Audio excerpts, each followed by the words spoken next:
जय हिंद, वंदे मातरम। स्वागत है आपका उड़ान क्लासेज के यूट्यूब चैनल पर।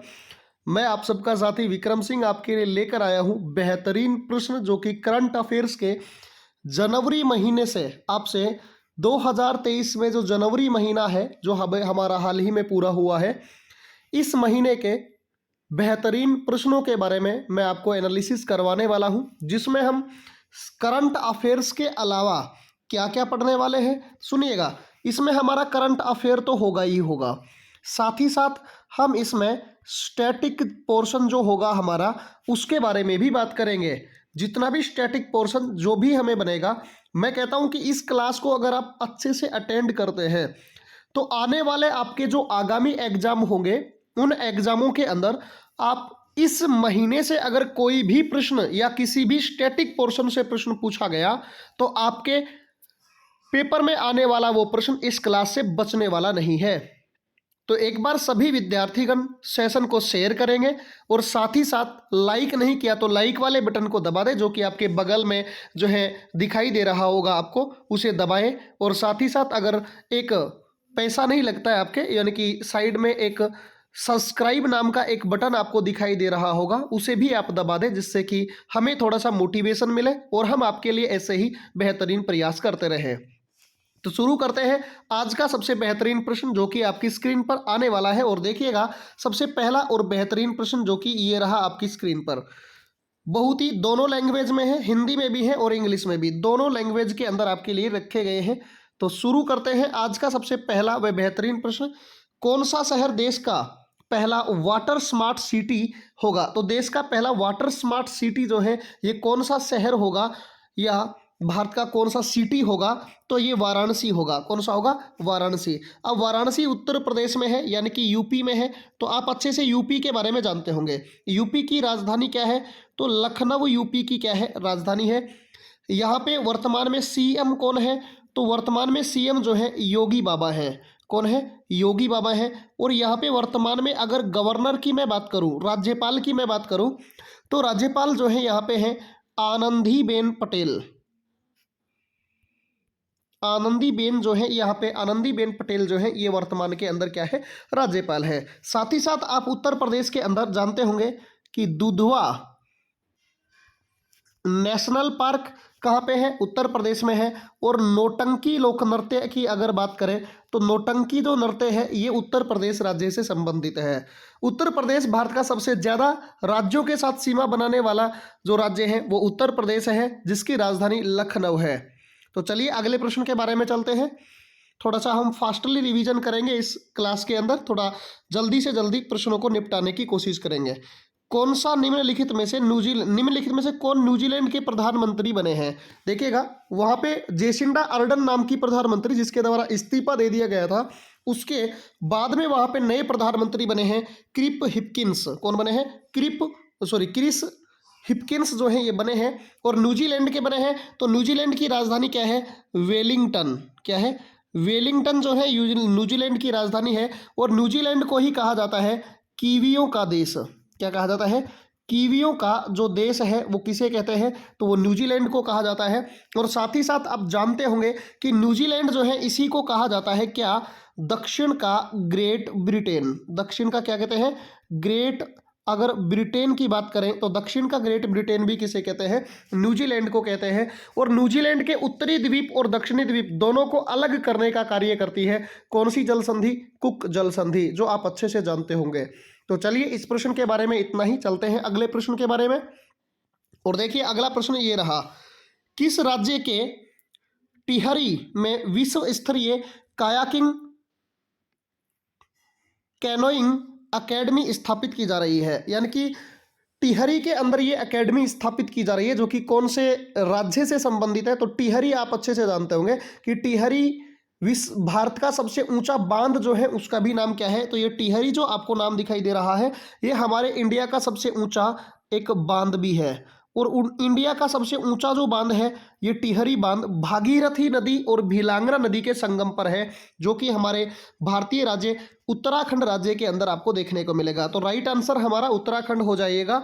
और उत्तराखंड राज्य के बारे में आप जानते हैं, नए अभी वर्तमान में मुख्यमंत्री बने थे कुछ ही दिन पहले, जिसका नाम है पुष्कर सिंह धामी। पुष्कर धामी जो है यहाँ पे वर्तमान के अंदर क्या है, तो वर्तमान में मुख्यमंत्री हैं। और साथ ही साथ आप जानते होंगे कि इसके अंदर राजेंद्र अरलेकर वहाँ पे वर्तमान में गवर्नर है, राज्यपाल है। उत्तराखंड के अंदर आप जानते होंगे इसकी जो है ग्रीष्मकालीन जो राजधानी है, वो राजधानी ग्रीष्मकालीन कैपिटल जो है वो है गैरसैंण, इसकी राजधानी हो जाएगी, जो कि ग्रीष्मकालीन राजधानी है। साथ ही साथ फूलों की घाटी नेशनल पार्क, कौन सा, फूलों की घाटी जो नेशनल पार्क है वो उत्तराखंड में है, Rajaji national park.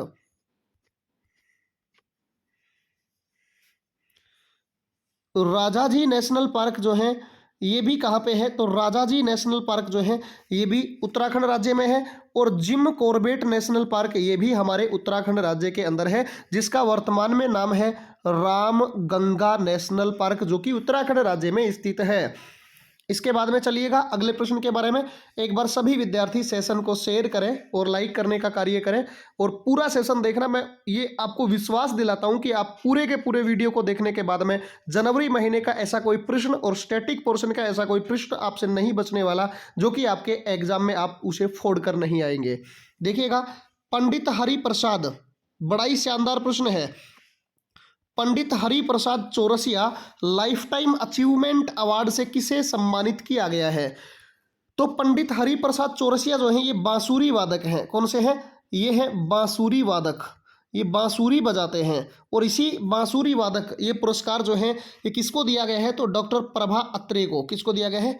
Doctor Prabha Atre को ये पुरस्कार दिया गया है, जो कि Hariprasad Chaurasia life time achievement award जो है ये दिया गया है। नेक्स्ट प्रश्न देखिएगा, अगला प्रश्न बेहतरीन। एनसीओ लूला डा सिल्वा किस देश के राष्ट्रपति के रूप में तीसरी बार शपथ ग्रहण किया है? यानी कि एक राष्ट्रपति हैं जो तीसरी बार उसी देश के दोबारा से तीसरी बार अब जो है राष्ट्रपति बन चुके हैं, लूला डा सिल्वा। और लूला डा सिल्वा जो है ये ब्राजील देश के जो है क्या होंगे? राष्ट्रपति होंगे। ब्राजील की राजधानी आपको देखने को मिलेगी ब्रासीलिया। ब्रासीलिया ब्राजील की राजधानी है। और ब्राजील के अंदर ही पाए जाते हैं जो कहवा के बागान होते हैं ब्राजील में। उन्हीं कहवा के अगर बागान की बात करूं तो कहवा के बागानों को कहा जाता है फेजेंडा। क्या कहते हैं? फेजेंडा के नाम से जानते हैं। और साओ पोलो जो कहवा मंडी है वो साओ पोलो नाम की कहवा मंडी जो है ब्राजील में होगी। और ब्राजील देश जो है इसी में एक सेंटास नाम का जो बंदरगाह है, जिसे कॉफी बंदरगाह या कॉफी पोर्ट के नाम से आप जानते हैं। ब्राजील दक्षिणी अमेरिका महाद्वीप का देश है। इसी के अंदर अमेजन बेसिन के वन पाए जाते हैं, जिन्हें पृथ्वी के फेफड़े कहा जाता है। और अमेजन नदी सबसे लंबी नदी जो है, जब सबसे बड़ी नदी जो कि सबसे ज़्यादा लंबाई जो है वो तय करती है ब्राजील देश के अंदर। चलिए अगले प्रश्न के बारे में बात करते हैं। और अगला प्रश्न ये रहा आपकी स्क्रीन पर, कौन सा भारत का दूसरा सबसे लंबा केबल का 8 लेन जुआरी ब्रिज किस राज्य या केंद्र शासित प्रदेश में खोला जाएगा? यानी कि 8 लेन का जुआरी ब्रिज जो है ये कौन से राज्य से खेला जाएगा? अब देखो, अगर आपने कभी भी भारत के भूगोल को पढ़ा है तो उसमें आपको नदी पढ़ने को मिलेगी जुआरी नदी। ये जुआरी नाम की नदी जो है ये एक नदी है, एक रिवर है। क्या है ये? एक रिवर है। इसी रिवर की बात करें तो यह गोवा राज्य के अंदर बहती है। और इसी नदी के ऊपर भारत का दूसरा सबसे लंबा केबल जो है 8 लेन का ब्रिज जो है जुआरी नदी पर बनाया जा रहा है। अब गोवा राज्य में बनाया जा रहा है तो गोवा की राजधानी पणजी है। क्या है? गोवा की राजधानी क्या है? पणजी है। और गोवा के अंदर ही है मारम गाओ बंदरगाह जो है ये गोवा राज्य के अंदर है। और गोवा राज्य के बारे में आप अच्छे से जानते होंगे।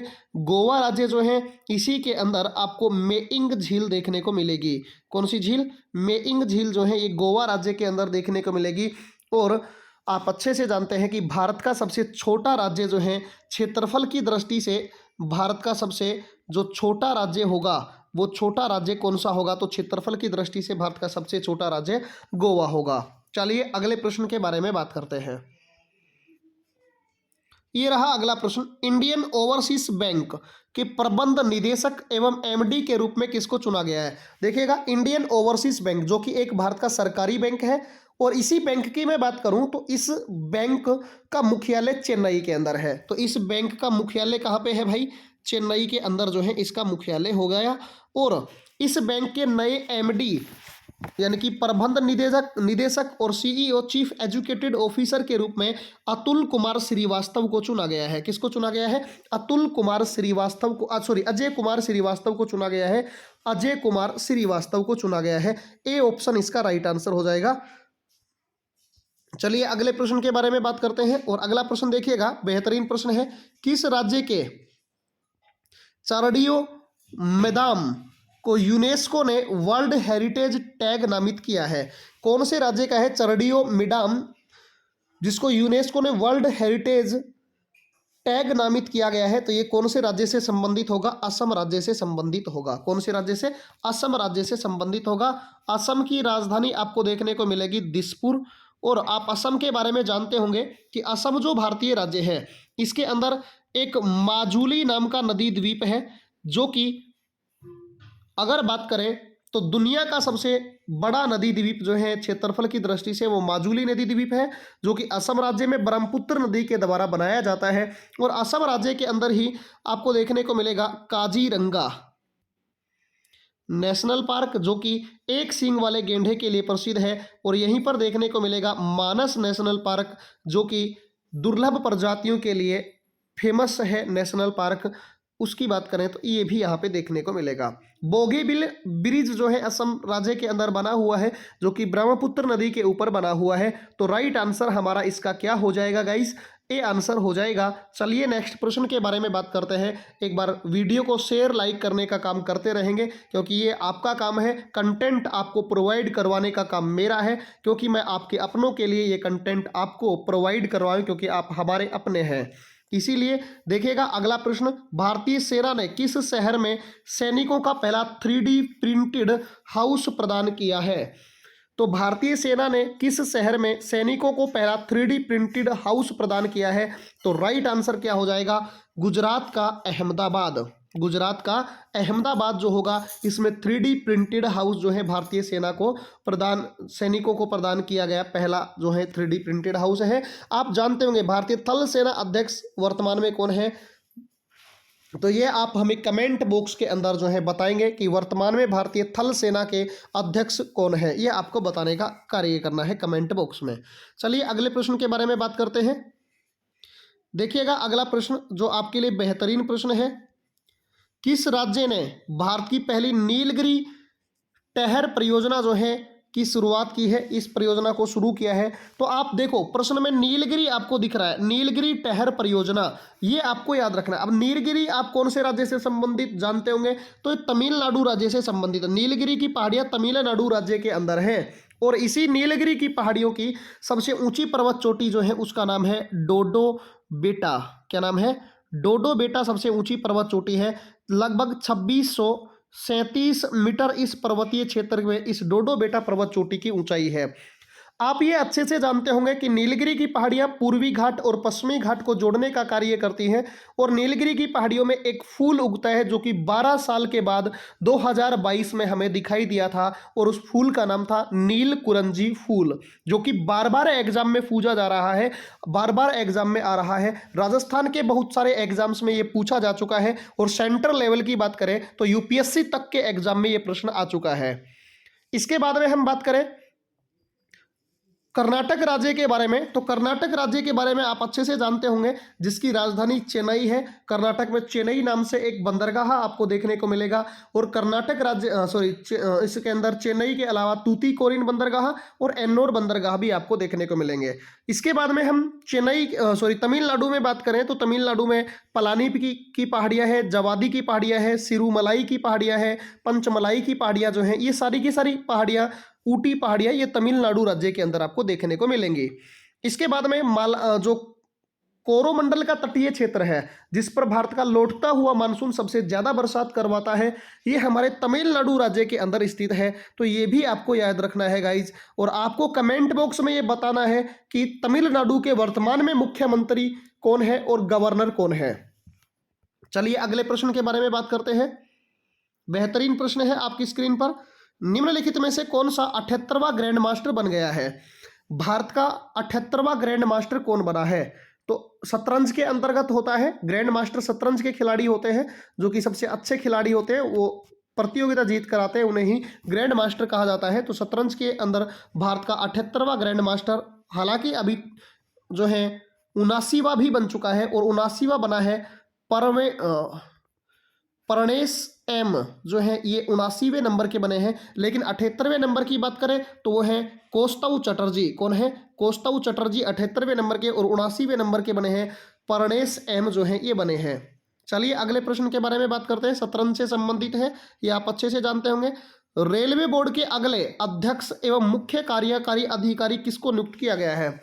देखिए, रेलवे बोर्ड का अध्यक्ष और मुख्य कार्यकारी अधिकारी, आप रेलवे बोर्ड के बारे में जानते होंगे, जिसकी स्थापना 1905 के अंदर जो है होती है, जिसका मुख्यालय नई दिल्ली के अंदर है। और इसके वर्तमान में नए मुख्य अधिकारी व अध्यक्ष कौन बने हैं? पहले इसके वीके त्रिपाठी हुआ करते थे, लेकिन उनका स्थान अब किसने ले लिया है? अनिल कुमार लोहाटे या लोहाटी के द्वारा, जो है अनिल कुमार लोहाटी के द्वारा ये स्थान ग्रहण किया गया है। वर्तमान में रेलवे बोर्ड के अध्यक्ष बने हैं। चलिए अगले प्रश्न के बारे में बात करते हैं। देखिएगा, भारत को किस राज्य के अमरेली में जानवरों के लिए अपना पहला in vitro fertilisation IVF mobile unit मिला है? तो भारत को किस राज्य का अमरेली नामक जगह के बारे में आपको पता होना चाहिए कि अमरेली नाम की ये जगह जो है ये कौन से राज्य में है, जिसके अंदर जानवरों के लिए अपना पहला जो है in vitro fertilisation IVF mobile unit जो है ये मिला है। तो ये कौन से राज्य से संबंधित हो गया? ये गुजरात राज्य से संबंधित हो गया।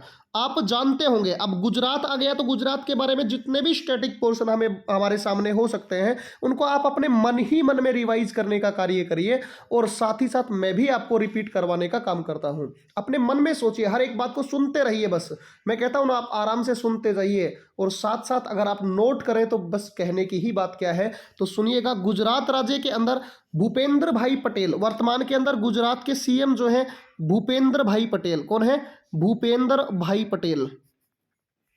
भूपेंद्र भाई यहाँ पे वर्तमान में CM है। और गुजरात राज्य के अंतर्गत आप ये जानते होंगे कि गुजरात के अंदर नल सरोवर नाम की झील है। कौन सी झील है? नल सरोवर नाम की झील है। और गुजरात राज्य के ही अंदर आपको देखने को मिलेगी सुदर्शन झील। अभी इसी सुदर्शन झील की मैं बात करूं तो सुदर्शन झील जो है ये हमारे भारत में मौर्य वंश एक प्राचीन इतिहास में चला था, मौर्य वंश, जिसकी स्थापना चंद्रगुप्त मौर्य जी के द्वारा की गई थी।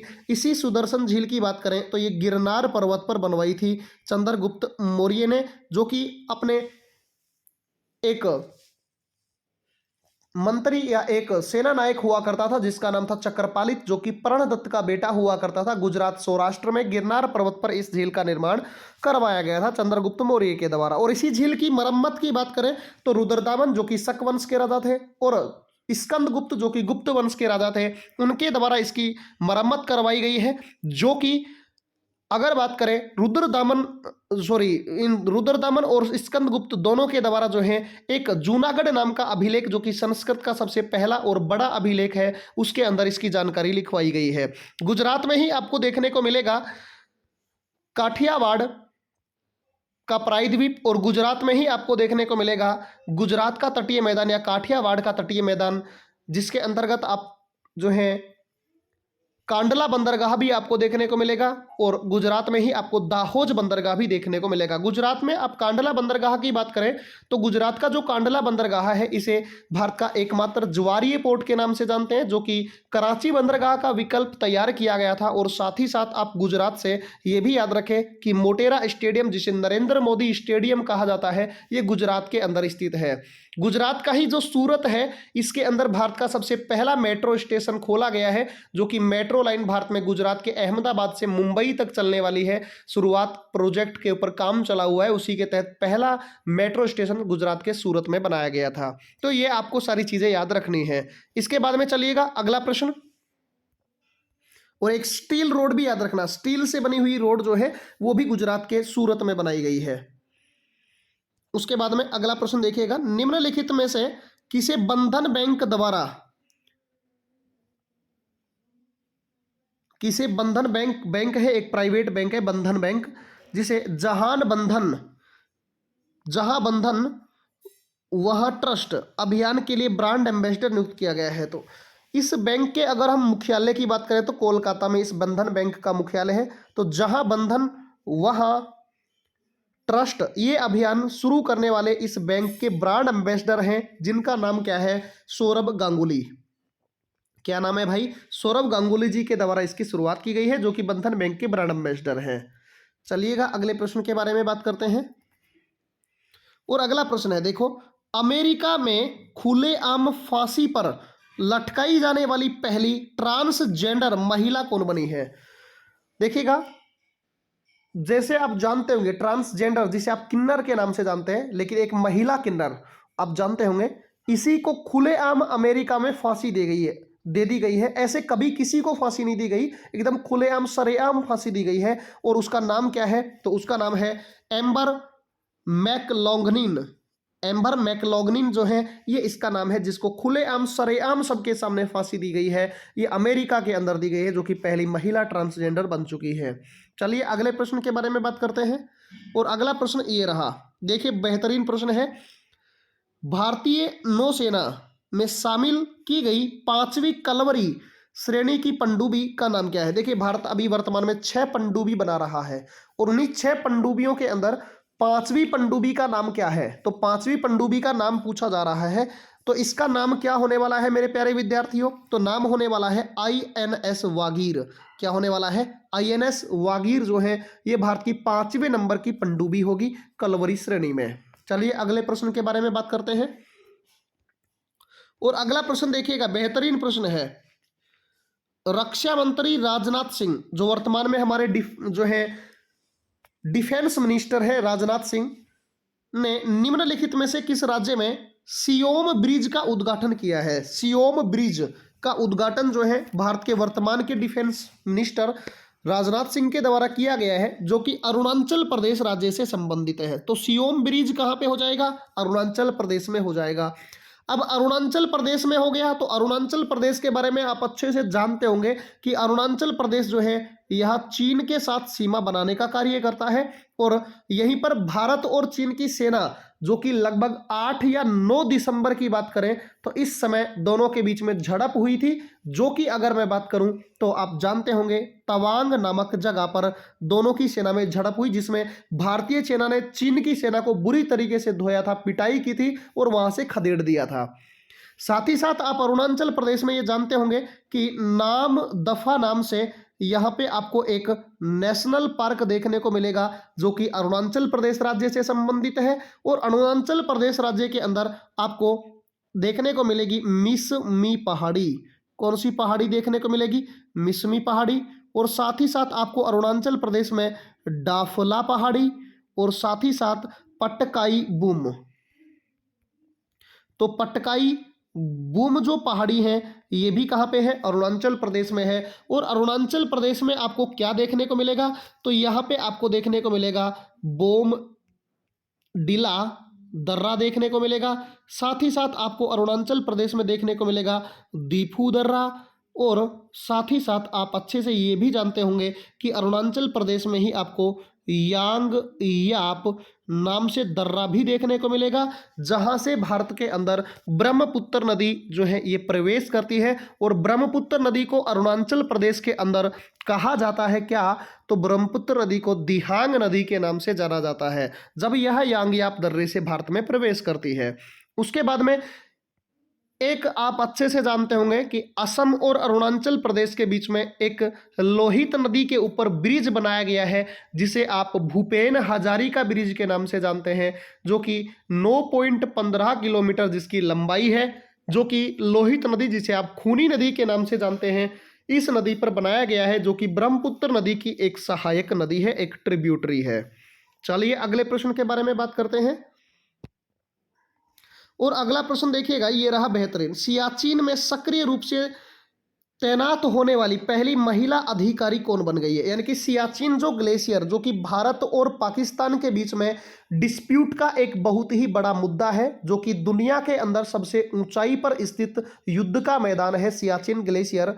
इसी सियाचिन ग्लेशियर की मैं बात करूं तो इसी के ऊपर सक्रिय रूप से तैनात होने वाली पहली महिला अधिकारी कौन बनी है? तो उसका नाम हो गया शिवा चौहान। कौन बनी है? शिवा चौहान जो है ये बनी है। और सियाचिन ग्लेशियर वर्तमान के अंदर लद्दाख में है, जो कि भारत का ही एक क्षेत्र है, भारत का ही इसके ऊपर अधिकार है। चलिए अगले प्रश्न के बारे में बात करते हैं। और अगला प्रश्न ये रहा, देखिएगा, प्रधानमंत्री नरेंद्र मोदी ने किस शहर से डिब्रूगढ़, जो डिब्रूगढ़ असम के अंदर है, वहां से किस शहर के लिए जो है दुनिया की सबसे लंबी नदी क्रूज गंगा विलास, याद रखना गंगा विलास जो है इसको लॉन्च किया? किस किस शहर के बीच में जो है सबसे लंबी जो है ये क्रूज जो है नदी यात्रा होगी, इसके बारे में बात करें तो आप वाराणसी और डिब्रूगढ़ असम, वाराणसी उत्तर प्रदेश में जो है ये होने वाली है। तो वाराणसी से डिब्रूगढ़ तक ये जो है सबसे लंबी नदी क्रूज गंगा विलास जो है इसको लॉन्च किया गया है। चलिए अगले प्रश्न के बारे में बात करते हैं। और अगला प्रश्न ये रहा बेहतरीन, चुनाव आयोग द्वारा किसे बिहार स्टेट का या बिहार का स्टेट आइकन नियुक्त किया गया है? तो चुनाव आयोग के बारे में आप जानते होंगे। चुनाव आयोग जो है जिसके वर्तमान में, अगर हम चुनाव आयोग के वर्तमान अध्यक्ष की बात करें तो राजीव कुमार आपको चुनाव आयोग के अध्यक्ष देखने को मिलेंगे। और चुनाव आयोग जो है इसके द्वारा बिहार राज्य के अंदर स्टेट आइकन जो है ये किसको नियुक्त किया गया है? तो आप अच्छे से जानते होंगे, मैथिली ठाकुर। ये मैथिली ठाकुर नाम की है जिनको यहाँ पे बिहार का स्टेट आइकन जो है ये चुनाव आयोग के द्वारा नियुक्त किया गया है। अब बिहार का नियुक्त किया गया है तो बिहार के वर्तमान में सीएम आपसे पूछे जा सकते हैं, नीतीश कुमार। बिहार के वर्तमान में सीएम का नाम क्या है? नीतीश कुमार जो है ये बिहार के मुख्यमंत्री हैं। और बिहार राज्य में ही आपको देखने को प्राप्त होगा, आप जानते होंगे कि छठ पूजा, ये छठ पूजा कौन से राज्य से संबंधित है? बिहार राज्य से संबंधित है। और बिहार ही राज्य के अंदर बिहार की ही राजधानी क्या है? पटना, जो कि भी पाटलिपुत्र के नाम से जानी जाती थी, जिसको उदयन नाम के राजा, जो कि हर्यक वंश के राजा हुए हैं, उनके द्वारा बसाया गया था। और पटना नाम पाटलिपुत्र का शेरशाह सूरी के द्वारा किया गया था, जो कि सूर वंश के संस्थापक हुए हैं। चलिए बिहार राज्य से ही बात करें तो बिहार राज्य के अंदर एक नदी है, एक रिवर है, जिस नदी को बिहार का शोक कहते हैं। तो बिहार का शोक कौन सी नदी को कहा जाता है? तो आप अच्छे से जानते होंगे, कोसी जो नदी है इसी नदी को बिहार का शोक कहा जाता है। चलिए अगले प्रश्न के बारे में बात करते हैं। और अगला प्रश्न ये रहा आपकी स्क्रीन पर, एनटीपीसी जो कि एक महारत्न कंपनी है, किस राज्य में भारत का पहला ग्रीन हाइड्रोजन ब्लेंडिंग ऑपरेशन शुरू किया है? तो यानी कि एनटीपीसी के द्वारा भारत का पहला ग्रीन हाइड्रोजन ब्लेंडिंग ऑपरेशन जो है ये शुरू किया गया है। तो कौन से राज्य के अंदर जो है इसकी शुरुआत की गई है? आप अच्छे से ये जानते होंगे, गुजरात राज्य में इसकी शुरुआत की गई है। किस राज्य में? गुजरात राज्य के अंदर जो है इसकी क्या की गई है? शुरुआत की गई है। तो राइट आंसर हमारा क्या होने वाला है गाइज? इसका डी आंसर जो है ये होने वाला है। गुजरात के बारे में मैंने अभी आपको बताया था कि भूपेंद्र भाई पटेल यहाँ पे सीएम है। और गुजरात राज्य के अंदर नल सरोवर झील, सुदर्शन झील, थोल झील, खिजाड़िया झील, कंकड़िया झील, ये सारी झील कहाँ पे है? तो ये गुजरात राज्य में है। और गुजरात का तटीय क्षेत्र जिसे काठियावाड़ का तट या गुजरात का तटीय मैदान के नाम से आप जानते हैं। और सूरत शहर जो कि गुजरात का ताप्ती नदी के किनारे स्थित है। और भरूच शहर जो कि गुजरात का नर्मदा नदी के किनारे स्थित है। ये भी आपको याद रखना है। चलिए अगले प्रश्न के बारे में बात करते हैं। किस राज्य सरकार ने 2025 के अंत तक, कौन सी राज्य सरकार है जिसने 2025 के अंत तक, लास्ट तक राज्य को पहला हरित ऊर्जा राज्य बनाने का प्रायोजन किया है? तो हिमाचल प्रदेश राज्य की सरकार ने ये जो है तय किया है। और हिमाचल प्रदेश में अभी नए सीएम बने हैं, सुखविंदर सिंह सुक्खू। कौन बने हैं? सीएम का नाम क्या है?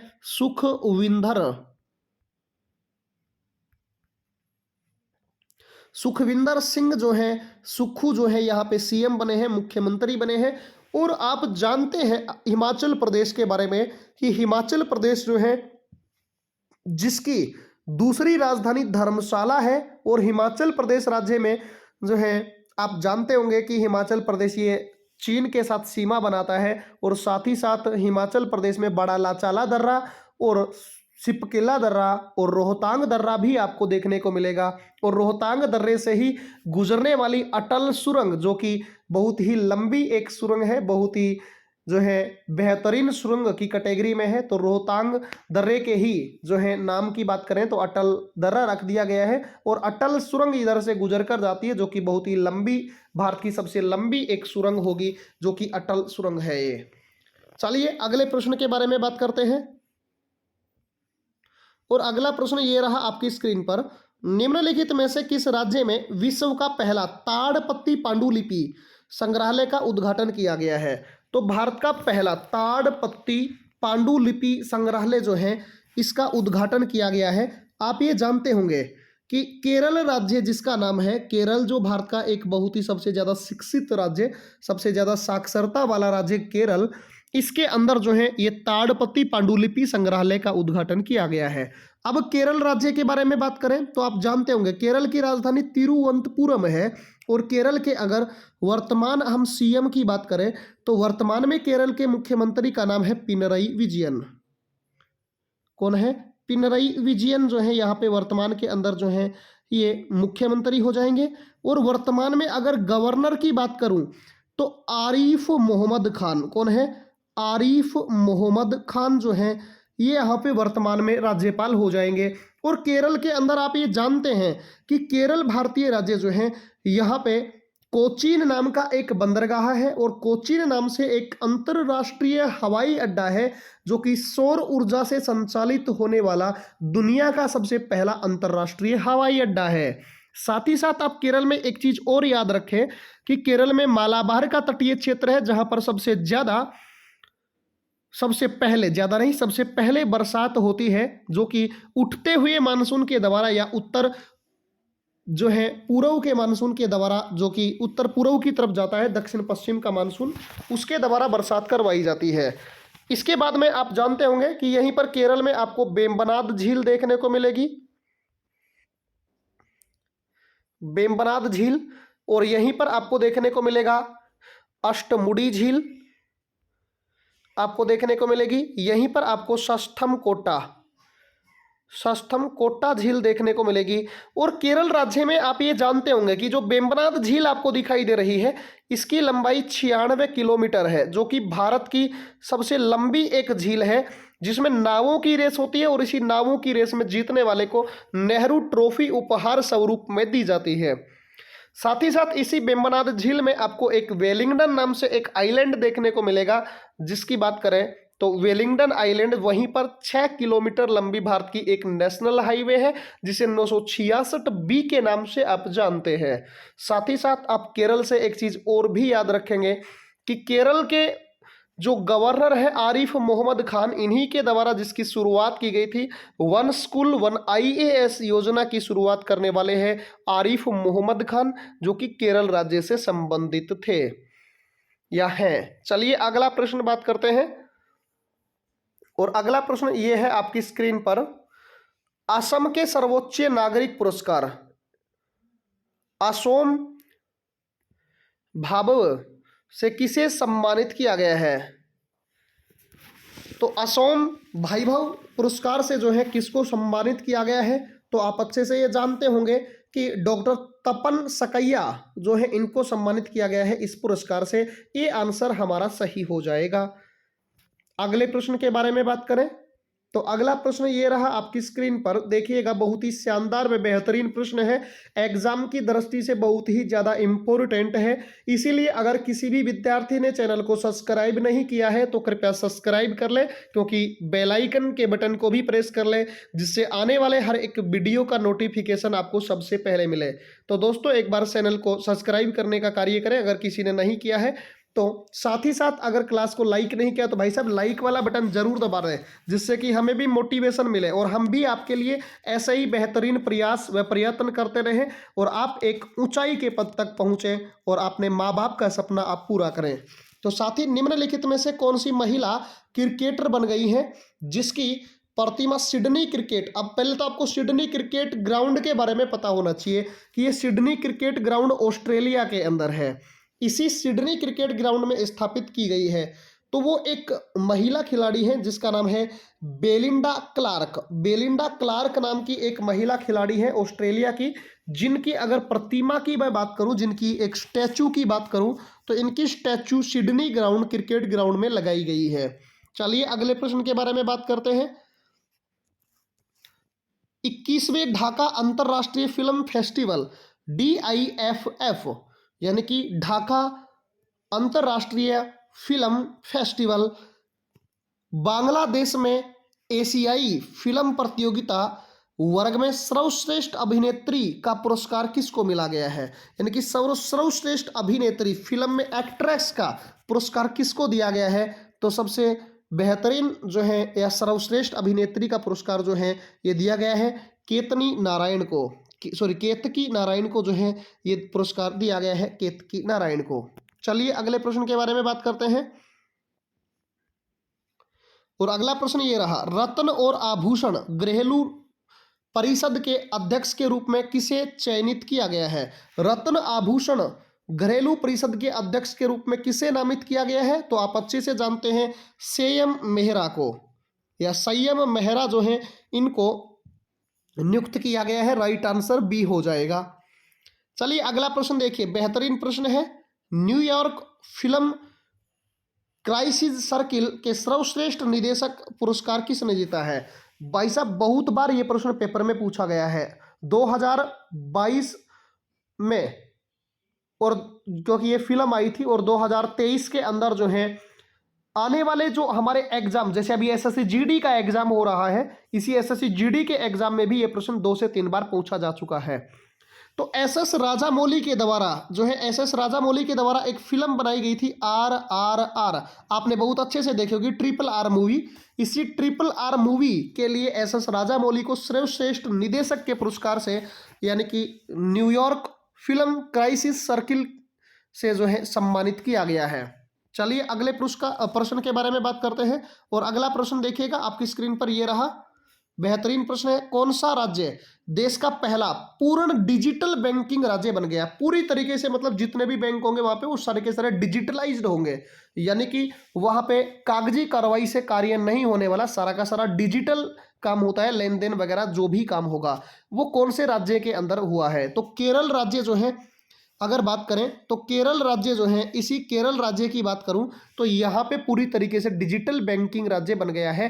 केरल राज्य के बारे में आपको हमने बता चुका है, क्योंकि दोबारा से केरल राज्य के बारे में मैं आपको नहीं बताने वाला, क्योंकि एक बार अगर आपने अच्छे से सुना है, क्योंकि बार बार बताने से वीडियो थोड़ा लंबा बनेगा, क्लास ज़्यादा लंबी हो जाएगी, जिससे आप भी देखने में थोड़े से परेशान होंगे, क्योंकि दिन भर की थकान के कारण आपने पूरा का पूरा नेट आपका चूस लिया होगा और नेट खत्म कर चुके होंगे, तो आप इसे देखने के अंदर थोड़े से प्रेरणादायक स्रोतों से देख रहे होंगे।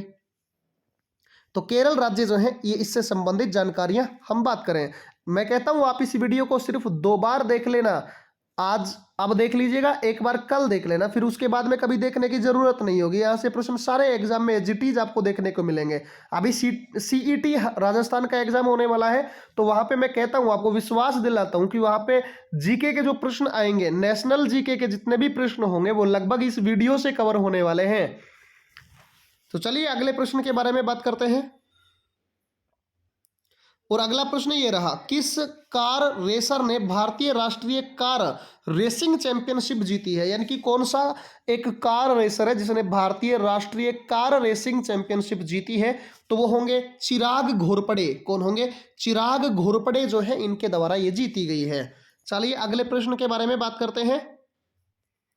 ये रहा, नागरिक उड्डयन महानिदेशक DGCA के अगले महानिदेशक के रूप में किसको नियुक्त किया गया है? तो DGCA के अगले महानिदेशक बने हैं कौन? विक्रम देव दत्त। कौन बने हैं? विक्रम देव दत्त जो है ये बने हैं। चलिए अगले प्रश्न के बारे में बात करते हैं। और अगला प्रश्न ये रहा, बेहतरीन प्रश्न है, किस राज्य में भारत का पहला कोयला गैसीकरण आधारित तलचर उर्वरक संयंत्र अक्टूबर 2024 तक तैयार हो जाएगा? यानी कि तलचर नामक जगह पर उर्वरक संयंत्र जो है ये भारत का पहला कोयला गैसीकरण पर आधारित होगा, जो कि अक्टूबर 2024 तक एकदम तैयार हो जाएगा, कार्य शुरू हो जाएगा उसमें। ये आपको तलचर पता होना चाहिए, आप इसका आंसर अच्छे से दे सकते हैं। अब ये तलचर नामक जगह कहाँ पे है? ये उड़ीसा राज्य के अंदर है, इसलिए इसका राइट आंसर क्या हो जाएगा? उड़ीसा राज्य हो जाएगा। और उड़ीसा राज्य के अंदर वर्तमान में सीएम है गणेशी लाल, और उड़ीसा के वर्तमान में गवर्नर यहाँ पे नवीन पटनायक मुख्यमंत्री है और गवर्नर गणेशी लाल है। और उड़ीसा राज्य में आप ये जानते होंगे कि उड़ीसा राज्य के अंदर ही आपको जो है पाराद्वीप नाम से एक बंदरगाह देखने को मिलेगा। पाराद्वीप बंदरगाह या पोर्ट जिसे आप कहते हैं, ये देखने को मिलेगा। साथ ही साथ आप वहीं पर आपको उड़ीसा में विहिलर झील भी विहिलर जो है द्वीप देखने को मिलेगा। और यहीं पर आपको चिल्का झील देखने को मिलेगी, जो कि भारत की सबसे बड़ी खारे पानी की एक झील है। और इसी झील की मैं बात करूं तो इस झील को ही भारत का सबसे पहला रामसर वेटलैंड बनाया गया। और वर्तमान में हमारे भारत में अगर मैं बात करूं तो वर्तमान भारत में 75 रामसर वेटलैंड है। और आज ही 2 फरवरी के दिन बनाया जाता है रामसर वेटलैंड दिवस, यानी आर्द्र भूमि दिवस मनाया जाता है। तो पहली रामसर साइट भारत की चिल्का झील है, ये भी आपको अच्छे से याद रखना है। उड़ीसा के चांदीपुर में भारत का पहला हथियार संग्रहालय है। और उड़ीसा में ही आपको महानदी पर एक डैम देखने को मिलेगा जिसे आप हीराकुंड बांध के नाम से जानते हैं, जिसकी लंबाई 26 किलोमीटर है। और उड़ीसा को तटीय जो मैदान है, उड़ीसा का तटीय जो भाग है उसे उत्कल के नाम से जानते हैं। और उड़ीसा का ही पुराना नाम कभी उत्कल हुआ करता था, कभी कलिंग हुआ करता था। और आप कलिंग की राजधानी अगर बात करें तो तोसाली होगी या तोसली होगी, ये भी याद रखिएगा। चलिए अगले प्रश्न के बारे में बात करते हैं। और अगला प्रश्न ये रहा, देखिएगा बड़ा ही शानदार प्रश्न है, आपकी स्क्रीन पर आंसर देने की कोशिश आप बेहतरीन तरीके से करेंगे। देखिएगा कौन सी भारतीय मूल की सिख महिला, कौन सी है भारतीय मूल की है भाई साहब, सिख महिला है, अमेरिका में पहली महिला सिख न्यायाधीश बन गई है। भारत के बाहर जो भारतीय मूल के जो लोग हैं उनमें भारतीय मूल की एक सिख महिला है जो कि अमेरिका में पहली सिख महिला न्यायाधीश बन चुकी हैं, जिसका नाम है मनप्रीत मोनिका सिंह। मनप्रीत मोनिका सिंह जो है ये अमेरिका में पहली महिला सिख न्यायाधीश बन चुकी हैं। अमेरिका की राजधानी वॉशिंगटन डीसी है। वर्तमान राष्ट्रपति जो बाइडन है और वर्तमान में उपराष्ट्रपति कमला हैरिस, जिसे आप भुआ के नाम से भी जानते होंगे। अमेरिका जो देश है, इस अमेरिका देश की मैं बात करूं तो अमेरिका की सबसे बड़ी अंतरिक्ष एजेंसी, दुनिया की सबसे जिसे पॉपुलर या सबसे बेहतरीन अंतरिक्ष एजेंसी आप कह सकते हैं, नासा के नाम से अमेरिका की अंतरिक्ष एजेंसी है, जिसके बारे में आप अच्छे से जानते हैं। वाशिंगटन डीसी के अंदर टेक्सास राज्य की हाउटन सिटी में जिसका मुख्यालय है, ये भी आप अच्छे से बखूबी जानते होंगे। चलिए अगले प्रश्न के बारे में बात करते हैं। और अगला प्रश्न ये रहा आपकी स्क्रीन पर, देखिए roller coaster an affair with banking नामक पुस्तक किसने लिखी? आपको पूरा नाम नहीं याद रखना, आपको रोलर कोस्टर नाम याद रखना है। और रोलर कोस्टर जो नामक पुस्तक है ये तमल बंदोपाध्याय की है। तमल बंदोपाध्याय की जो है ये पुस्तक है, ये आपको याद रखना है। चलिए अगले प्रश्न के बारे में बात करते हैं। और ये रहा अगला प्रश्न, किस देश ने अवैध सोने के खनन के लिए कुपोषण और अन्य बीमारियों से बच्चों को मरने की खबरों के बाद जो है इस क्षेत्र में चिकित्सा के लिए आपातकाल लगा दिया है? ठीक है, यानोमामी जो है ये आपातकाल लगाया है, ये कौन से देश ने लगाया है? तो ये लगाया है ब्राजील ने। और ब्राजील के बारे में मैंने अभी बताया कि ब्राजील के तीसरी बार वर्तमान में राष्ट्रपति बने हैं लूला डा सिल्वा, जो कि ब्राजील देश से संबंधित हैं। चलिए अगले बारे में प्रश्न के बारे में बात करते हैं। और अगला प्रश्न ये रहा, बेहतरीन प्रश्न भाई साहब, भारत ने बहुत ही अच्छा सुधार किया है। हेनले पासपोर्ट इंडेक्स 2023 में भारत की रैंक क्या है? पहले भारत की स्थिति बहुत ही ज़्यादा खराब हो चुकी थी लॉकडाउन के अंतर्गत अगर मैं बात करूं, लेकिन भारत ने लगातार बेहतरीन प्रयास करते हुए और अपनी स्थिति को बहुत अच्छे से और बहुत ही ज़्यादा सुधार किया है। और वर्तमान में हेनले पासपोर्ट इंडेक्स में भारत की रैंक है 85वें नंबर की। ये याद रखना है आपको, रैंक आपको इंडेक्स जितने भी हैं याद कर लीजिएगा, पेपर में जरूर पूछे जाएंगे। ठीक है, चलिए अगले प्रश्न के बारे में और मैं आपको बता देता हूं स्टैटिक पोर्शन। और अगर आप एक रिवीजन सीरीज के रूप में बात करें तो रिवीजन के लिए हमारे 6 लेक्चर्स यूट्यूब के ऊपर है, जिसकी प्लेलिस्ट में आपको जो है, जिसकी प्लेलिस्ट की मैं बात करूं तो उसकी प्लेलिस्ट आपको मैं डिस्क्रिप्शन बॉक्स में लिंक में आपके लिए जो है लगा दूंगा। तो डिस्क्रिप्शन में आपको इसकी पीडीएफ के लिए भी लिंक मिल जाएगा, जो कि टेलीग्राम पे आपको अपना खुद का टेलीग्राम है अपना, जिसमें आपको ये पीडीएफ मिल जाएगी बाय द आंसर के साथ। तो आप उस पीडीएफ को भी वहां से रिपीट करने के लिए अपने साथ रख सकते हैं। इस वर्ष कितने बच्चों को प्रधानमंत्री राष्ट्रीय बाल पुरस्कार से सम्मानित किया गया है? तो कितने बच्चों को सम्मानित किया गया है? 11 बच्चों को जो है प्रधानमंत्री राष्ट्रीय बाल पुरस्कार से सम्मानित किया गया है। चलिए अगले प्रश्न के बारे में देखिए। भारत में मेटा का मतलब फेसबुक, मेटा का मतलब क्या है? फेसबुक के नए वैश्विक व्यापार प्रमुख के रूप में किसे नियुक्त किया गया है? भारत के अंदर फेसबुक के नए वैश्विक व्यापार के लिए विकास पुरोहित को नियुक्त किया गया है। किसको नियुक्त किया गया है? विकास पुरोहित को नियुक्त किया गया है। छाप लेना, पेपर में जरूर पूछा जाएगा, क्योंकि सोशल मीडिया का जमाना है, एग्जाम में पूछे जाने की बहुत ज्यादा संभावनाएं हैं। ठीक है, तो फेसबुक का ही नया नाम क्या है? मेटा, ये भी आपको याद रखना है। चलिए अगला प्रश्न आपकी स्क्रीन पर। किस अंतरिक्ष एजेंसी ने भारतीय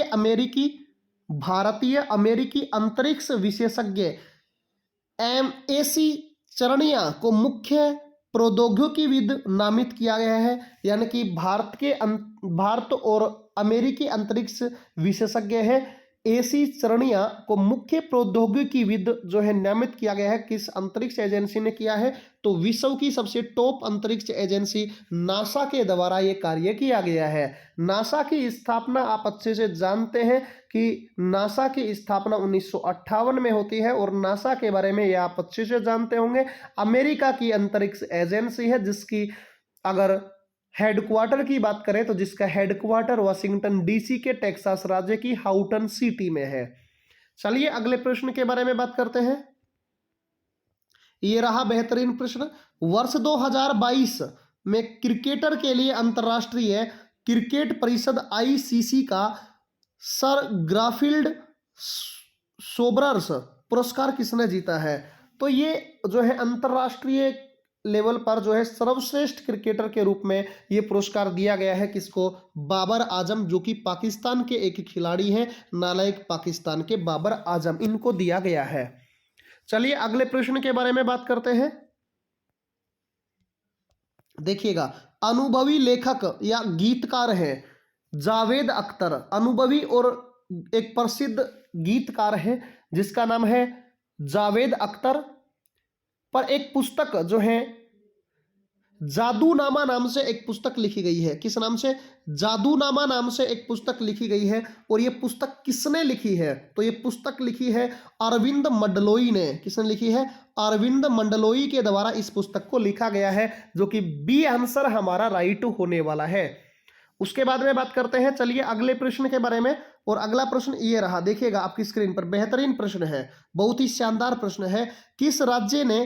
किस राज्य में रसद जलमार्ग और संचार स्कूल का उद्घाटन किया गया है? कौन से राज्य के अंदर रसद जलमार्ग संचार स्कूल जो है का उद्घाटन किया गया है? तो आप जानते हैं त्रिपुरा राज्य के अंदर ऐसा किया गया है। और त्रिपुरा राज्य के अंदर आप जानते होंगे कि त्रिपुरा राज्य जो है, इसी त्रिपुरा राज्य के अंदर आप ये जानते होंगे कि ये बांग्लादेश से, किससे?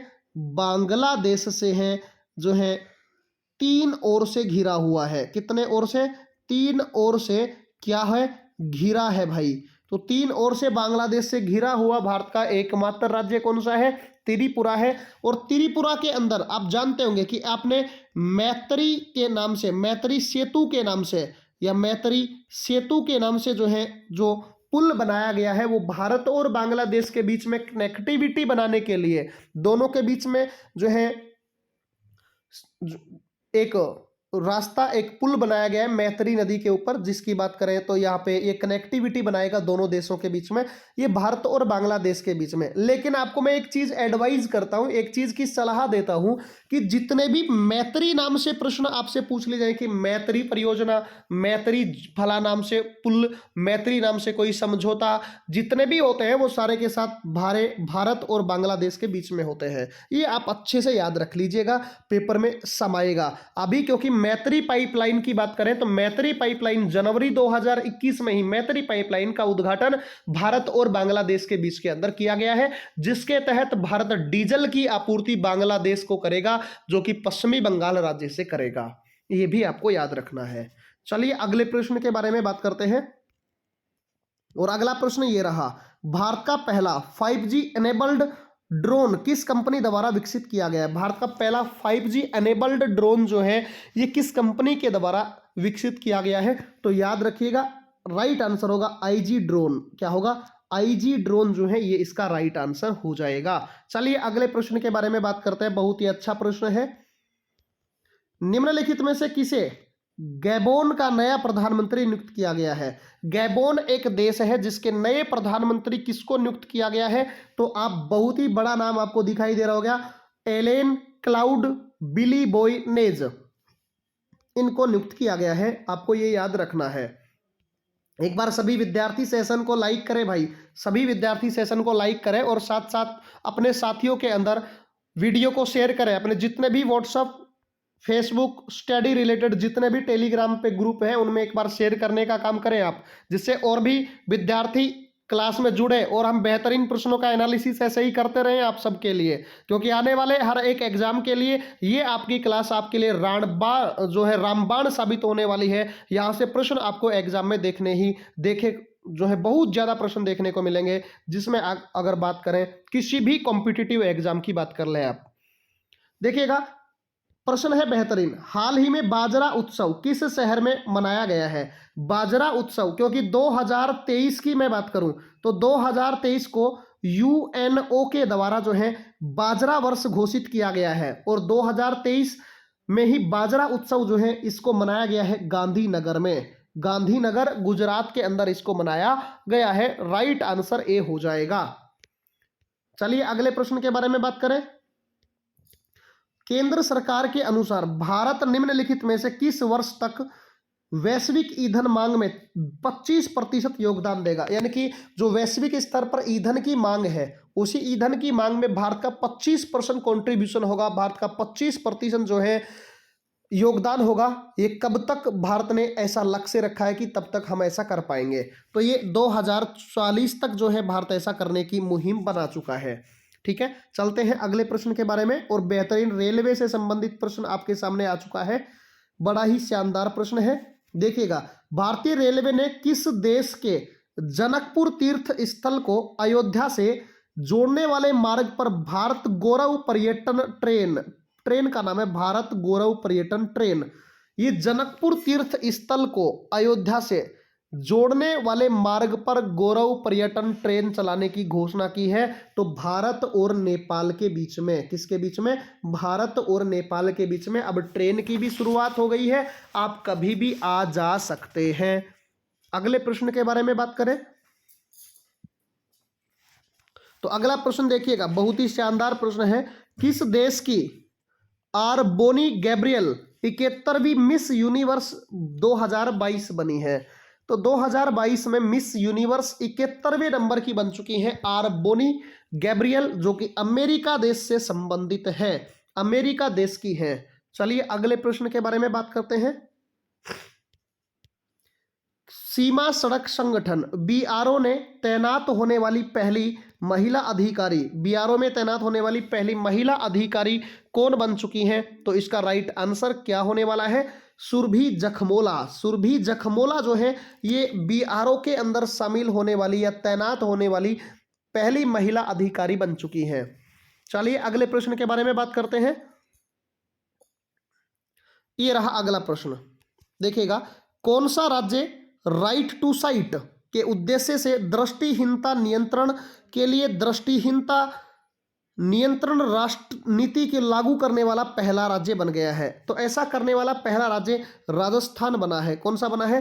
राजस्थान। भाई साहब, अब राजस्थान का निपटारा शुरुआत, अब देखिएगा राजस्थान का निपटारा करते हैं, क्योंकि राजस्थान में सीईटी का एग्जाम होने वाला है 4, 5 और लगभग जो है 11, 13 तारीख के समथिंग ये एग्जाम होने वाला है। इसी के तहत मैं बात करूं तो राजस्थान राज्य के वर्तमान में अगर मुख्यमंत्री के बारे में बात करें, भाई साहब अशोक गहलोत साहब हैं। यहाँ पे मुख्यमंत्री अशोक गहलोत जी हैं। ठीक है। यहाँ पे वर्तमान में गवर्नर की बात करूं तो गवर्नर यहाँ पे आपको देखने को मिल जाएंगे कलराज मिश्र। कौन मिल जाएंगे? कलराज मिश्र जो है ये आपको यहाँ पे गवर्नर देखने को मिल जाएंगे। साथ ही साथ राजस्थान में आपको देखिएगा, सुनते जाना आप अच्छे से और नोट भी करते जाना अपने साथ साथ, राजस्थान में भारत का पहला अंगदाता स्मारक जयपुर में बनाया जा रहा है।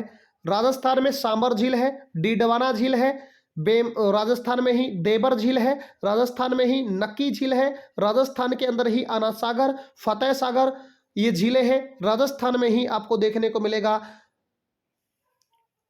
आप अच्छे से जानते होंगे कि राजस्थान के अंदर जो है एक पर्वतीय क्षेत्र है, जो अरावली पर्वतीय क्षेत्र है, जो कि पूरे भारत में सबसे ज्यादा, अगर अरावली पर्वतीय क्षेत्र के हिस्से की मैं बात करूं तो 50% से भी ज्यादा हिस्सा जो है राजस्थान के, लगभग 80% के समथिंग हिस्सा जो है ये राजस्थान के अंदर स्थित है। और राजस्थान के ही अंदर सिरोही नामक जिला है, जिसके अंदर माउंट आबू नामक जगह पर अरावली पर्वत श्रेणी की सबसे ऊंची पर्वत चोटी गुरु शिखर आपको देखने को मिलेगी। और साथ ही साथ आप राजस्थान में एक चीज और याद रखें, राजस्थान में जयपुर में सवाई मानसिंह स्टेडियम व सवाई मानसिंह अंतरराष्ट्रीय हवाई अड्डा भी राजस्थान में देखने को मिलेगा। और राजस्थान पाकिस्तान के साथ 1070 किलोमीटर की बाउंड्री साझा करता है, जो कि रेड क्लिफ के नाम से जानी जाती है। साथ ही साथ आप राजस्थान से और भी बहुत सारी चीजों के बारे में जानते होंगे कि राजस्थान भारत का क्षेत्रफल की दृष्टि से सबसे बड़ा राज्य कौन सा है, तो राजस्थान है।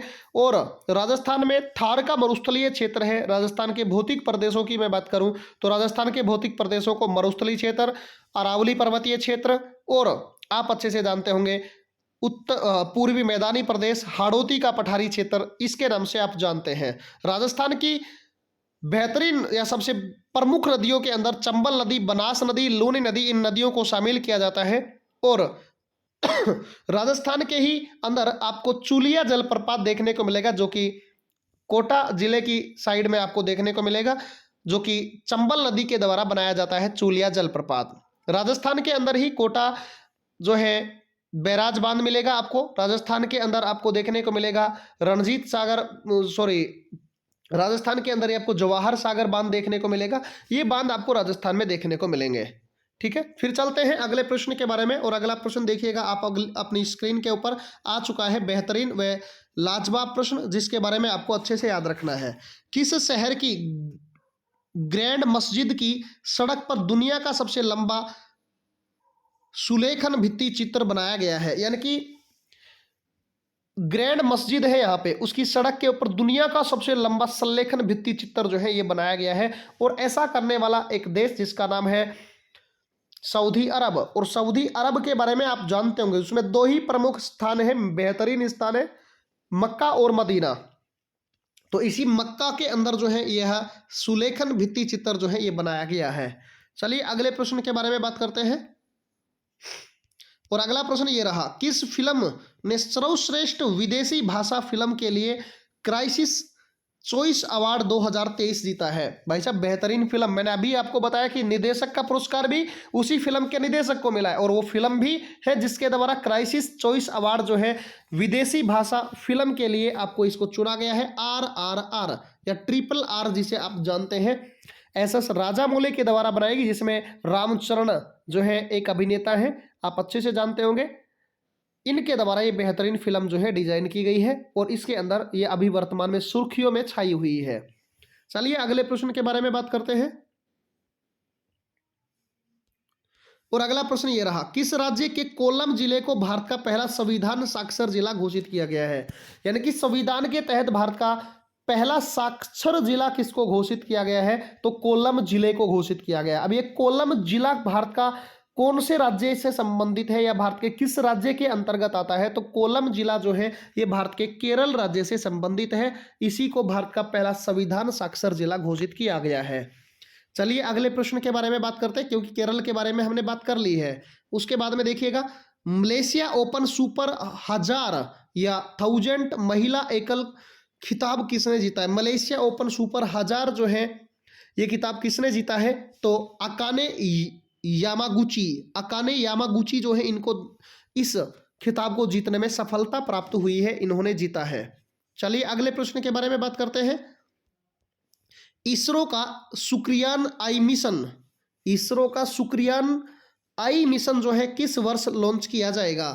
तो इसरो के द्वारा एक मिशन लॉन्च किया जाएगा जिसका नाम होगा शुक्रियान आई मिशन, और यह 2031 में लॉन्च किया जाएगा। कब लॉन्च किया जाएगा? 2031 में। अब इसरो के द्वारा किया जाएगा, तो इसरो के बारे में आप जानते होंगे कि वर्तमान में हेड एस सोमनाथ है। इसके वर्तमान में जो हेड है, उस हेड का नाम है एस सोमनाथ। कौन है? तो एस सोमनाथ जो है वर्तमान में हेड हो गए। और इसरो के बारे में आप जानते होंगे कि 15 अगस्त को इसकी, अगर मैं बात कर लूं तो इसकी अगर स्थापना की बात करें तो 15 अगस्त 1969 को इसकी स्थापना होती है, जिसका मुख्यालय, इसरो का मुख्यालय बेंगलुरु में है। कहाँ पे है?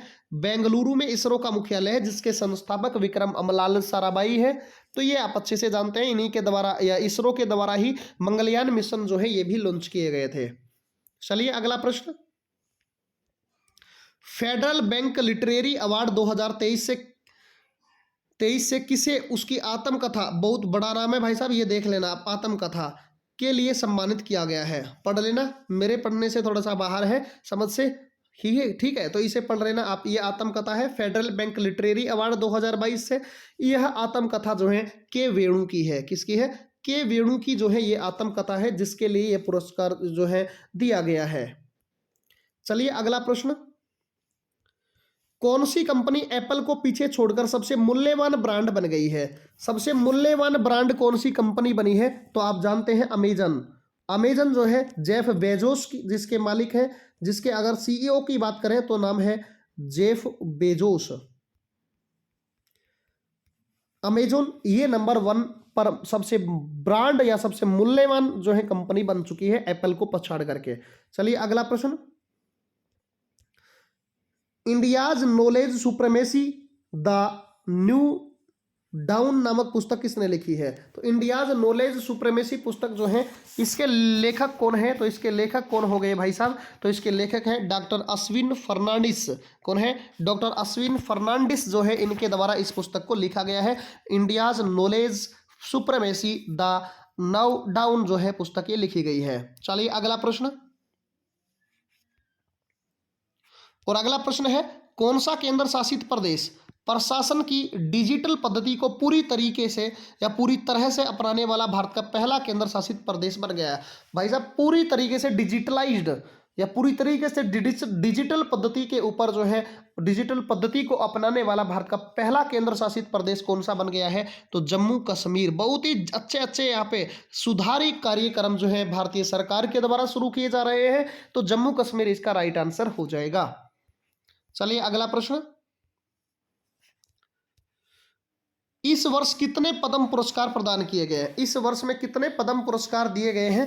तो पद्म पुरस्कार जो है ये दिए गए हैं 106। ये मैंने आपको पिछले एक लेक्चर में और अपने टेलीग्राम पर इन पद्म पुरस्कारों की पीडीएफ भी आपको प्रोवाइड करवा दी है। अगर आप अच्छे से देख पाए तो उसे देख लेंगे एक बार पीडीएफ को, सारे के सारे डाउट वहां से आपके दूर हो जाएंगे इन पद्म पुरस्कारों को लेकर के। तो 106 दिए गए हैं 2023 में अभी। इसके बाद में देखिए अगला प्रश्न देखते हैं, और अगला प्रश्न ये रहा आपकी स्क्रीन पर देखिएगा। हाल ही में किस राज्य सरकार ने 18 वर्ष से अधिक आयु की छात्राओं के लिए, 18 वर्ष नहीं, आप इस स्कूल के अंदर जो है 9वीं क्लास यानी कि 7वीं क्लास तक की बात करें, 7वीं से 9वीं क्लास तक की जो है छात्राएं हैं, उनके लिए मासिक धर्म के अवकाश की घोषणा जो है ये कर दी है। लगभग 60 दिन का मासिक अवकाश यहाँ पे दिया जाएगा, और ऐसा करने वाली सरकार केरल की सरकार बनी है। कौन सी सरकार बनी है? केरल की सरकार बनी है। चलिए अगले प्रश्न के बारे में बात करते हैं। एक बार लाइक शेयर करने का काम कर दो यार मेरे प्यारे प्यारे विद्यार्थियों, आपने इतने बेहतरीन कंटेंट के साथ मैं आपसे जुड़ा हुआ हूं, तो कम से कम यार लाइक तो करें कम से कम। देखो कितने कम लाइक है, आप क्लास चली हुई है और आप ऐसे सोच पा रहे होंगे कि कम से कम यार इतना शेयर करने का काम तो करें हम, है ना। तो किस देश, प्रश्न है बेहतरीन, देखिएगा, किस देश के नेत्र रोग विशेषज्ञ डॉक्टर संदूक रुइट ने बेहरीन का शीर्ष अवार्ड जो है जीता है? तो ये नेपाल के डॉक्टर हैं भाई साहब, नेपाल का ये डॉक्टर है जो है संदूक रुइट, जो कि बेहरीन के शीर्षक पुरस्कार से, या बेहरीन देश है जिसके शीर्ष नागरिक पुरस्कार से इसको सम्मानित किया गया है। ठीक है, तो ये नेपाल से संबंधित है। चलिए अगले प्रश्न के बारे में बात करते हैं, और अगला प्रश्न ये रहा, बेहतरीन प्रश्न है, किस हवाई, वेरी वेरी इंपॉर्टेंट, मैं कहता हूं आपके पेपर में ये प्रश्न ना आपके पेपर में जरूर से जरूर छपेगा। ठीक है, मैं बता रहा हूं आपको कि ये प्रश्न जो है आपके पेपर में छपेगा ही छपेगा, आप याद रखें, वेरी वेरी इंपॉर्टेंट, मार्क कर लेना। किस हवाई अड्डे ने सर्वश्रेष्ठ स्थायी ग्रीनफील्ड हवाई अड्डा पुरस्कार जीता है? किस हवाई अड्डे ने जीता है? तो गोवा अंतरराष्ट्रीय जो हवाई अड्डा है, जिसका नाम है मनोहर पर्रिकर अंतरराष्ट्रीय हवाई अड्डा, इस हवाई अड्डे ने यह पुरस्कार जीत लिया है, जो कि बहुत ज्यादा इंपॉर्टेंट प्रश्न है, पेपर में बार बार पूछे जाएगा ये प्रश्न, मैं आपको वादा करता हूं, ये विश्वास दिलाता हूं। चलिए अगले प्रश्न के बारे में बात करते हैं, और अगला प्रश्न देखिएगा, बेहतरीन प्रश्न है आपकी स्क्रीन पर, किस आईआईटी ने इनक्यूबेटेड फर्म में बार ओएस नामक एक स्वदेशी मोबाइल ऑपरेटिंग सिस्टम जो है विकसित करने की घोषणा की? अब मैंने आपको बताया था, जब मैंने आपको जो है एक दिन करंट अफेयर्स जनवरी महीने का करवाया, उसमें बताया था कि बार ओएस के नाम से भारतीय, यानी कि भारत का पहला स्वदेशी मोबाइल ऑपरेटिंग सिस्टम, क्योंकि जितने भी हमारे एंड्रॉइड फोन होते हैं उनमें सारे के सारे ऑपरेटिंग सिस्टम जो होते हैं, इनके ऊपर अगर बात करें तो गूगल के ज़्यादातर ऑपरेटिंग सिस्टम है इन सब में, एंड्रॉइड फोनों के अंतर्गत, तो इनके अंदर गूगल अपनी मनमानी करना दिखाई दे रहा है। इसी कारण भारत ने स्वदेशी मोबाइल ऑपरेटिंग सिस्टम जो है मद्रास, आईआईटी मद्रास के द्वारा ये विकसित किया गया है। ठीक है, तो राइट आंसर बी हो जाएगा। तो गाइज चलिए, आज के सेशन में हमने इन बेहतरीन प्रश्नों के साथ बात की है। मैं उम्मीद करता हूं, देखो मैंने आपने, जैसा कि आप सभी विद्यार्थी ये मानते हैं कि मैंने आप सबके लिए जनवरी का पूरा ये कायनात, जो कि आपके लिए जितने भी प्रश्न बन सकते थे, मैंने आपके लिए तैयार किए हैं, आपके लिए बेहतरीन तरीके से मैंने इसको आपके सामने पेश करने की कोशिश की है। उम्मीद करता हूं आपको बहुत अच्छे से समझ में आए होंगे। अगर क्लास अच्छी लगी है, सेशन अच्छा लगा है, तो आपके नीचे एक साइड में सब्सक्राइब नाम का एक बटन है, जिसको दबाने का कोई चार्ज नहीं है, बिल्कुल फ्री है, तो आप उसे जाकर एक बार दबाने का कार्य करें, और साथ ही साथ बेल आइकन वाले बटन को भी प्रेस करें, जिससे कि आपको आने वाले हर एक वीडियो का नोटिफिकेशन भी मिले। और साथ एक चीज और आपको बता देता हूं कि चैनल को सब्सक्राइब करके साथ साथ लाइक वाले बटन को भी दबाएं, उसका भी कोई चार्ज नहीं लगेगा। तो इंग्लिश और हिंदी दोनों माध्यम में मैंने आपको ये पूरा जो है करंट अफेयर करवाया है, और इसी में ईयरली एडिक्शन, यानी कि जब हमारे ईयर के आधार पर हमारे जो जो महीने होते जाएंगे उनके मैं आपको रिपीटेशन सीरीज के साथ साथ ईयरली एडिक्शन जो है 2023 का पूरा करवाऊंगा। मैं कहता हूं कि जब तक आपके एग्जाम में, जब तक हम एग्जाम को तोड़ेंगे नहीं, जब तक छोड़ेंगे भी नहीं। ठीक है, तो आज के सेशन में हम यहीं तक पूरा मंथ हमने अच्छे से रिवाइज कर लिया। उम्मीद है सभी विद्यार्थियों को बेहतरीन समझ में आया होगा। एक बार समझ में आया तो सेशन को शेयर करके जाइए अपने साथियों के अंदर। जय हिंद, जय भारत।